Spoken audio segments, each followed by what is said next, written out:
Kung minsan, unfair din pala ang buhay, no? Minsan parang ang hirap na ng buhay, di ba?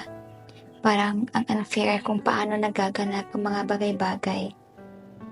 Minsan, nakakainis lang, di ba? Pero alam mo, kahit ganyan, kailangan nating tandaan na may mga bagay pa rin na maganda sa buhay. May mga tao tayong mahal, may mga pangarap tayong sinusundan, at may pagkakataon pa rin tayong matuto sa buhay.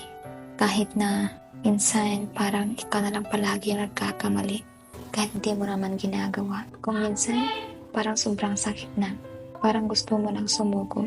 Yung tipong palaging ikaw na lang yung napapagalitan, kahit wala ka namang kasalanan. Bakit kaya may ganun? Bakit kaya may mga panahon na ang unfair talaga ng mundo?